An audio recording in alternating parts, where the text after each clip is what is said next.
ले ये जरा सी रोटी खा ले। नहीं माँ मैं नहीं खा सकती, लेट हो रहा है। अरे बस एक रोटी खा लेना। रहने दो ना माँ, आपकी रोटी के चक्कर में अगर मेरी बस छूट गई ना तो बॉस मुझे कच्चा चबा जाएंगे। अच्छा बाबा ठीक है, ये रोल बना दिया है मैंने, इसे तो हाथ में पकड़ सकती है ना। हाँ जल्दी लाओ, मैं जा रही हूँ, बाय माँ। ये कहानी है रोमिता की, जो अपने माँ बाप की इकलौती संतान थी। उसकी माँ नम्रता और पिता नरेश ने उसकी पढ़ाई लिखाई में कोई कसर नहीं छोड़ी थी। और रोमिता कॉलेज टॉप करने के बाद अब एक IT कंपनी में जॉब कर रही थी। फिर उसी शाम, माँ आप पापा की बीवी हो, मेरी नहीं। रोज ऐसे बैठकर मेरा इंतजार क्यों करती हो आप? सो जाया करो ना टाइम से। जब तू माँ बनेगी ना तब तुझे मालूम चलेगा कि अपने बच्चे को देखे बिना माँ की आंखें नहीं लगती। अच्छा पर पहले मेरी शादी तो करवाओ, या ऐसे ही माँ बन जाओ। बताओ। रुक बदमाश कहीं की, अभी बताती हूँ तुझे। रोमिता हंसते हुए अपने कमरे की तरफ जाने लगी। तभी उसके पापा सामने पड़ गए और थे। अरे अरे क्या हो रहा है भाई? कुछ नहीं पापा, मैंने माँ से कहा कि मेरा हलवा खाने का मन है, तो देखो ना माँ मुझे मारने आ रही है। क्या नम्रता, हलवाई तो मांग रही है, बना दो ना उसके लिए। इसमें इतना गुस्सा करने की क्या बात है? रोमिता अपने परिवार की जान थी। वक्त ऐसे ही हंसते खेलते गुजर रहा था और फिर एक दिन। नम्रता जरा इधर आओ। क्या हुआ जी? अरे वो लखनऊ वाले मौसा जी है ना? हाँ हाँ, क्या हुआ उन्हें? उन्हें कुछ नहीं हुआ, उनका फोन आया था। रोमिता के लिए एक रिश्ता बताया। कह रहे थे कि खुले विचारों वाला परिवार है, उन्हें लड़की के जॉब करने पर भी कोई आपत्ति नहीं है। और सबसे बड़ी बात, वो लोग इसी शहर में रहते हैं। अरे वाह, ये तो बहुत अच्छा रहेगा। क्या अच्छा रहेगा माँ? मुझे नहीं करनी शादी वादी। क्यों भाई, क्यों नहीं करनी शादी तुम्हें? मैं चली जाऊंगी तो आप दोनों का ख्याल कौन रखेगा? तुम रखोगी और कौन रखेगा? अभी तो हमारे हाथ पैर चल रहे हैं, जब हम बूढ़े हो जाएं तो हमसे मिलने आते रहना, और क्या। नहीं पापा, पता नहीं कैसे होंगे वो ससुराल वाले, मुझे कहीं नहीं जाना। ऐसा नहीं कहते पगली, बिटिया तो पराया धन होती है, एक न एक दिन तो उसे ससुराल जाना ही पड़ता है। और पता है जिस जगह से रिश्ता आया है ना, उन्हें तेरे जॉब करने से कोई दिक्कत नहीं है।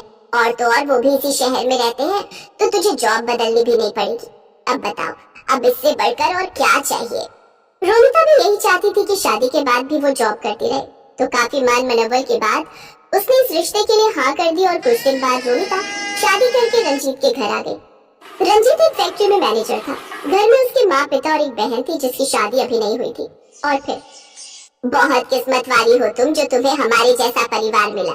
अरे मेरे रंजीत के लिए तो लड़कियों की लाइन लगी हुई थी। अब वैसे ये बताओ, तुम कहाँ जॉब करती हो? मतलब कि तुम्हारा ऑफिस कितना दूर है यहाँ से? मम्मी मैं नेस्टेक कंपनी में सॉफ्टवेयर इंजीनियर हूँ, मेरा ऑफिस यहाँ से ज्यादा दूर नहीं है। अच्छा, मेरा रंजीत तो हर महीने 30,000 रुपए कमाता है। वैसे तुम्हारी तनख्वाह कितनी है? 10-15 हजार तो मिल जाते हैं कि नहीं? मम्मी जी सब कट कटा के करीब 40,000 आ जाते हैं।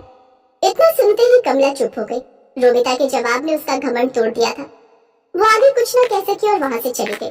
लेकिन रोमिता को इस बात का एहसास नहीं हुआ कि जाने अनजाने में ही सही, पर उसने अपनी सास की ढंग से बेइज्जती कर दी थी। फिर अगले दिन रोमिता सुबह जल्दी उठी और अपना टिफिन पैक करने लगी। ठीक उसी वक्त कमला वहाँ आई और बोली, अरे बहू इतनी सुबह तैयार होकर कहाँ जा रही हो? मम्मी जी शादी के लिए बस कल तक की लीव मिली थी मुझे, तो आज से मुझे ऑफिस जाना होगा। अच्छा, और लौटोगी कब तक? शाम को 6-7 बजे तक। ये कहकर रोमिता वहाँ से निकल गई। सच ये था कि कमला रोमिता की जॉब से बहुत ज्यादा खुश नहीं थी, लेकिन आता हुआ पैसा किसे बुरा लगता है, इसलिए वो चुप थी। लेकिन उस दिन शाम को रोमिता को घर आने में थोड़ी देर हो गई, लेकिन आते ही वो सीधा खाना बनाने में जुट गई। उसके बाद उसने सारे बर्तन धोए और थे, कल से थोड़ा पहले घर आ जाना बहू, ठीक है? अब तुम्हारी शादी हो गई है तो घर की जिम्मेदारियां भी तो हैं। अब हर रोज सारा खाना मैं अकेले तो नहीं बनाऊंगी इस उम्र में, है ना? जी माँ जी।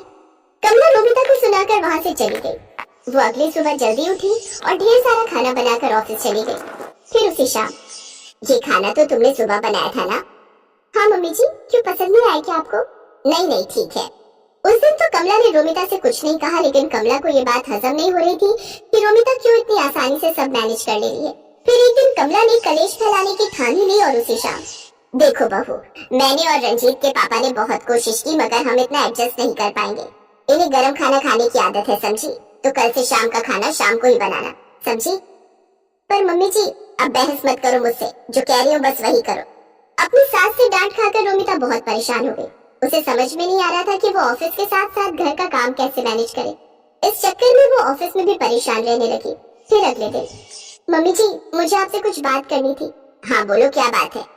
वो मैंने रिजाइन कर दिया है, अब कल से मैं ऑफिस नहीं जाऊंगी। अरे पर ऐसा क्यों किया तुमने? क्योंकि ये सब एक साथ मुझसे हो नहीं पा रहा था मम्मी जी। ऑफिस के चक्कर में मैं आप लोगों का ख्याल नहीं रख पा रही थी। अच्छा ठीक है फिर, जाओ जाकर मेरे लिए चाय बना दो। अजीब बात ये थी कि जो कमला हमेशा यही चाहती थी कि रोमिता जॉब छोड़ दे, अब वो उसके जॉब छोड़ने पर भी परेशान थी, लेकिन उसने अपनी परेशानी रोमिता के सामने जाहिर नहीं की। उधर अब रोमिता जल्दी जल्दी काम निपटाकर अच्छे से आराम करती। उसे एक ब्रेक चाहिए था जो अब उसे मिल गया था। पर दूसरी तरफ रोमिता के जॉब छोड़ देने से घर का बजट हिल गया था। रंजीत ने रोमिता की सैलरी के दम पर 2-3 लोन भी ले रखे थे, जिनकी सारी किश्तें अब उसे ही चुकानी पड़ रही थी। सिर्फ एक ही महीने में हालत इतनी खराब हो गई कि लोन चुकाने के लिए रिश्तेदारों से कर्ज लेना पड़ गया। और फिर एक शाम पूरे परिवार के सामने कमला ने अपने दिल पर पत्थर रखकर कहा, वो रोमिता, मुझे बुरा लग रहा है कि तुमने नौकरी छोड़ दी। कोई बात नहीं मम्मी जी।